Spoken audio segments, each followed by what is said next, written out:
Welcome to a vacuum resin infusion video from the Ultralight Airplane Workshop.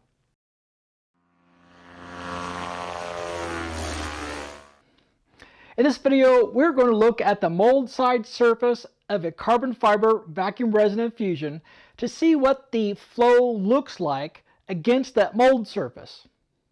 Last year, when I was first getting into vacuum resin infusion, I was wondering what the flow front of the epoxy looked like on the mold surface of the parts that I was infusing. Of course, I could see what the top side looked like, the side with the flow media, but I couldn't see the bottom side, the side against my mold surface. So I decided to start using plexiglass as my mold surface. That way I could have a camera set up underneath, or I could just suspend it over some bars and look at it underneath. Now it's kind of a pain to set up, so I only did it once. And I made a video of that, and I'll put a link up here into the upper left-hand corner. And so when I started doing these sandwich infusions, I thought I had an idea what that flow front looked like. I had a few failures of doing these sandwich infusions where the mold surface did not get fully infused. I thought that might be kind of flukes. I was doing some experiments, for example, with the hole patterns and hole sizes and the types of cores. But recently I did another test where I was sure it would work and it failed. So I thought, well, you know what? It's time to go back and do another one of these videos where I filmed the bottom side, the mold side, through plexiglass, and let's see what that epoxy flow looks like. If you are not familiar with vacuum resin infusion, most of this video probably won't make a lot of sense. So I'll put a link up here in the upper left-hand corner that you can go to, and it'll give you a little more information on the vacuum infusion process. Now here's an example of one of the recent failures I had. This is an 1/8 inch thick foam core. This is 100 gram per square meter biaxial fabric. This is also 100 gram per square meter biaxial fabric. The top side infused fantastic, no problems at all. The mold side, it almost infused, but not quite. There's a little dry spot here, and you can see where it started soaking through in a couple of the holes in the core, and also here, but it didn't quite finish filling in. Now, I've had a number of comments of people saying that my flow media was flowing too fast. Well, the video we're going to look at kind of indicates that that's not that it's going too fast, but it didn't soak long enough. Now, you may have some questions about what samples I'm showing in this video. That's another experiment that's going on at the same time. Both of these samples are using the same fabric. It's the 100 gram per square meter biaxial on top and bottom. The core is a little bit different in the two samples. This is a solid core in this one, 1/4 inch thick. It's divinyl cell. It is H45 density. The hole pattern is 1/8 inch diameter holes every 1.5 inches, 1/2 inch square pattern. This piece over here is an experiment that I'm running. It is divinyl cell also. It's 1/8 inch thick. It's the H80 density, and it's actually strips of foam. There are no holes in it, and there's almost a 50% pitch between them, fairly close. And what I'm trying to do is find out, is it worthwhile to remove some of this foam, maybe get a little bit of shear strength from these beveled edges on the foam. In other words, the carbon fiber provide more shear, and it should weigh a little bit less, but hopefully not have too much of a loss in the bending force. But that's another video that we'll get to. Let me give you a quick rundown of what you're going to see in this video. I decided not to do voiceover for the video, although I do have text that pops up at various points to kind of point out some of the key events or features that are occurring in the flow. The epoxy comes out of a tube, out of the mixing cup, into a port. On the input side, there is flow media coming up to just a little bit past the output edge to help flow the epoxy through. There is a clamp on the line between the mixing cup and a T that is out here. The T goes into spiral media here along the inside edge, and a tubing comes over to a T on the output edge. And I put a clamp on that line, that bypass line, during the infusion. At the end of the infusion, I open the clamp on the bypass line so excess epoxy on the input side can be pulled through that bypass line and over into the resin trap. I really needed that in this experiment because of the way I wanted to mess with the input flow a little bit. On this output side, the flow media only comes up a little bit past my samples, and then it's just peel ply coming up to the spiral tubing on the vacuum pull. When the epoxy front gets up here to the end, it almost stops. It does soak just a little bit through that peel ply, but it essentially just comes to a stop. What I wanted to do in this experiment is to just let the input side just keep on flowing. Because of the vacuum gradient across the part, epoxy would still keep coming in even though it essentially stopped here at the end. What I wanted to do is give the samples time to soak in epoxy on the bottom side. I thought that could be why some of these previous failures happened. I thought, if I had just left it a little bit longer before I ran the bypass, this probably would have had time to soak up epoxy and I probably would not have had a failure. At least that's the hypothesis that I had. So that's why I wanted to experiment with in this experiment. What I decided to do for duration is I decided to leave that input clamp wide open at the very end until either I ran out of epoxy in my mixing cup or I started approaching the gel time on the epoxy. I didn't want to get into the gel time because I still wanted to be able to open up the valve on the bypass and suck out the excess epoxy. If I waited too long, it would gel and I wouldn't be able to pull out any of that excess epoxy. As it turns out, I waited longer than I should have. To try to keep the time lapse from being too boring, there are a lot of events that occur at the beginning of the video, so it runs a little bit slower. It's normal speed for a few minutes, and then I double the speed. And then as we start to get into the boring part, where there's not much happening, I go up to 8x speed, and at the very end, when we're just waiting for soaking to happen, I crank it up to 16x speed. It's time to get to that time lapse, so let's get to it.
I learned a lot from this little experiment. Some of the previous failures that I had would not have been failures if I had allowed the epoxy to soak just a little bit longer.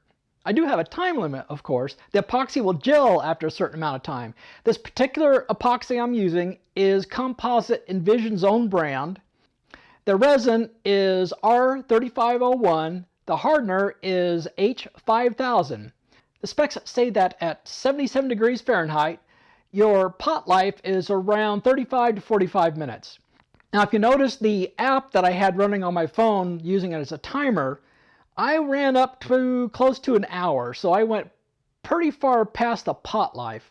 So the epoxy was just starting to gel. I could tell by, dabbing the stirring stick down into it. It was on the verge of gelling when I finally decided to go ahead and open up the bypass valve and try to get the excess epoxy out before it really did get into gelling. And I think it probably was gelling as I was pulling out the excess epoxies. So I probably did not get all of the excess epoxy that I could have gotten. Of course, there are things I could do to get the flow to perform better on the mold side of these samples. So for example, instead of a 1.5 inch square hole pattern, I could have gone to a 1 inch square hole pattern, and that would have worked better. I could have also had score lines between all of the holes. That would have given a little bit of a path for epoxy to flow through, and that would have helped the flow pattern a little bit. The fewer holes and the fewer score lines that I can put on my foam, though, the lighter my part will be. So I would really like to try to get this 1.5 inch hole pattern to work. Another thing I could do to make the infusion a little less likely to fail is to reduce the temperature in my mixing cup. Like I said before, the epoxy got up to about 104 degrees Fahrenheit, and which means it was going to be gelling pretty quick. What I can do then is I can find some way to cool it. And one of the recommendations, which is pretty reasonable, is to set your mixing cup into a pan of water and maybe even add a little bit of ice to it. You don't want it to get too cold and too thick, or you're going to have a hard time infusing it. But 104 degrees is ridiculous. If I can get that temperature back down to 80 degrees or mid-70s, that'd be perfectly good. So I am going to do an experiment with that and see if I like that. That should make my soak time last a little bit longer. Well, I hope you enjoyed this video and learned as much from it as I did, because I learned a great deal, and I know I'm going to change my infusion process just a little bit and have fewer failures. If you're interested in seeing more of this type of video, make sure you subscribe to the channel and then hit that little bell button, and you'll get notified when more videos like this get uploaded. See you next time.